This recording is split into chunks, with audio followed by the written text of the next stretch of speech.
Namaskar, welcome to Clyde Samvada brought to you by the Hindu Temple of Scotland. Today, now as we know that it's the month of yoga and if everywhere you see, it's everywhere to just the word of yoga. So today we also have one of the most experienced yoga teacher around Scotland. She has been practicing yoga from the age of 8 and teaching yoga for about 2 decades now. Welcome Manjulika ji, thank you for coming on the show. Thank you very much for inviting me today to Hindu Mandir, Scotland. Very kind of you. So Manjulika ji, what type of yoga have you been practicing and teaching? I have been practicing Hatha Yoga, which is a classical yoga. I have been teaching that, yes.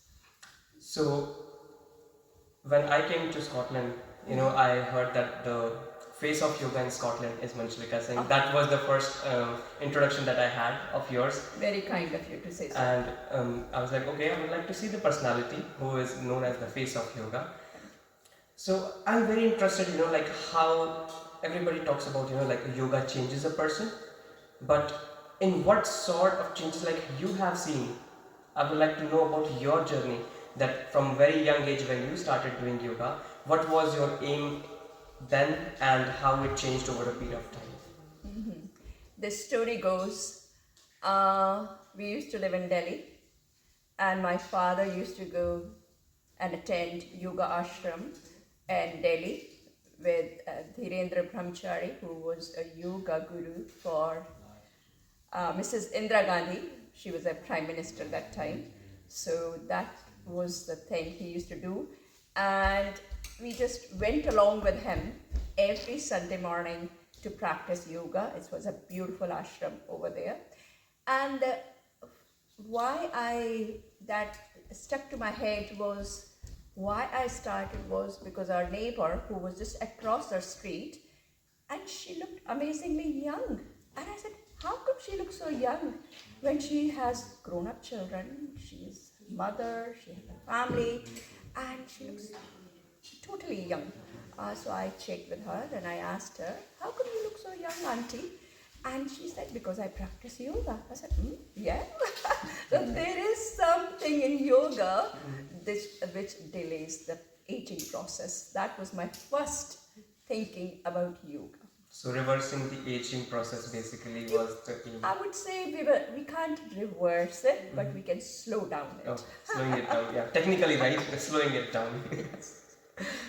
So, and what's made you enter the realm of teaching yoga? That because you experienced the fruits of yoga, if I say it right, for so many decades, and then you decided to go into like maybe other people should experience it.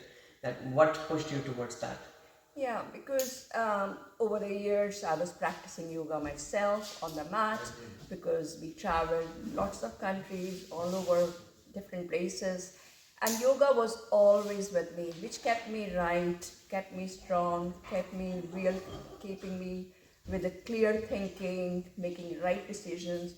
Because I was really young when I got married, I was only 16. I had a baby at 17, so I was having a baby because of yoga. I always had a clear head, what is right and what is wrong, what values I should carry forward with my family. So that was the most important thing for me that time. And so is it right to say that not just the physical aspect but also a lot of mental aspect of the life is sorted out just because of yoga and you get much more clarity in life? Very much so, yes, that's very important. More than physical, I think I would say asanas, making you flexible, looking you trim and smart, with a lovely glow on your face, and you have lots of energy, which is amazing, which you cannot even describe how much energized you are with yoga, that you can do so many tasks in so little time and still you're energized. Well, I agree with that because so I started, I believe, doing yoga around 6 years ago, not very long, and my purpose of doing yoga was completely different, out of the box. But what inspired me in doing that was because I was entering into the realm of reading our shastras, and I was not getting anywhere when I started. And actually, if I say even the simplest of the language, even if it was translated, still it was not getting into my head. Then I saw one of the videos of the gurus, and they said that you should start doing yoga. What yoga does is it starts wiping off the dirt and the dust you have accumulated over the period of time, and then it will open not just the physical but some mental realms for you. Then the divine knowledge comes to you. Then I started did like very ardently, I should say, with full discipline. I did yoga for a year, and then things started little bit, like getting sorted for me. Yeah. So, have you experienced like, okay, physical benefits everybody experience, sorting out life and all that, but out of the just so-called physical realm, did you have any spiritual experiences because of your yogic journey? Definitely, because as I said, not only physically, mentally also, it makes you sharp, it makes you clear-headed, and like they say, chitti, vritti, nirodha. So it's really keeps your head clear, and once your head is clear, it's not cluttered. As we know, our mind is a monkey mind. It always jumps from one thing to other, and just there are so many thousands of thoughts in our head all the time, and unfortunately, negative ones. If we are not keeping a control on our head and our thoughts, then we will be really going in circles and circles, and we can't move forward in life. So one thing which I said initially also is clear head. When you have a clear head, you have a clear thinking, and you can make a right decisions, and you feel good within yourself. And that's the important thing. So when, let's say somebody, now because it's the month of yoga going on, and somebody wants to approach yoga, what are the, like they should be like the basic thing that they should just have a clear idea when approaching any form of yoga? Right. Important thing is there are really lots of yoga studios are popping up here and there, because yoga sells. Unfortunately, yoga sells. Any attached, I would say, practice, and yoga sells. So it's now becoming too commercialized. And main focus is on the thing is exercise, asanas, not paying too much attention, which all yoga classes must have in like hatha yoga as asanas, pranayams and meditation minimum. That's minimum. And then you can go into mudras, and you can go to shastkar, you can go lots. It is deep. It's never ending. It's so much to learn from yoga. I believe it was like just a few days ago. It was some American podcast, and they were talking about a seal which they found from the Mohenjo-daro time of period of Lord Shiva, and he is sitting in I think Siddhasan, but and also his heels are attached, but they are turned outside. I also read that. That was very interesting. Yes. Yeah, and I was like, okay, okay, Lord Shiva being Lord Shiva, obviously it's not, maybe not, it's a little bit out of reach of human thing, or at least not a very experienced yogis, But doing those kind of mudras, have you heard of any human who has been like able to do those kind of things? I think yes, there are lots and lots of asanas which is quite tough, and I think that was the reason once the photography started in the world. These yoga has been there for centuries, so it's not that we are talking about yoga. This century only came along because of the photography, because of journalism, because of how the world is transparent now. But these things were there for centuries. But now, when they saw these all men and women, especially men, were twisted in different shapes and sizes, they thought they are magicians. They can't be a real human being. And then they thought about it's a really difficult practice. No human being can do it. So it's really, we can't do it. It's just a magic or something. So it was initially, people were just curious, but they were not interested in practicing. Still, lots of people think about that yoga means all those poses. Yes, twisting and distilling. Yes, Yeah. yes. But yoga, we can do yoga at any age, any shape, any size, any time, as long as you wear loose clothes, and you can only get better. So, with all the experience that you have gained in your life, is it possible for you to sum up the purpose of yoga? I would say is purpose of yoga is to, if you start practicing, first of all, you will feel good within yourself, physically, and then you'll feel very, very good. Once we start maintaining our body with asanas, that will start controlling our, making us still, and making our mind to start practicing pranayam. Pranayam is such a wonderful thing that will lead us to start doing meditation, because that will sort out our head.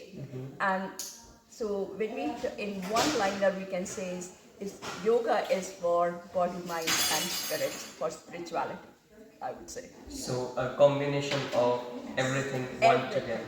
Which we need as a human being.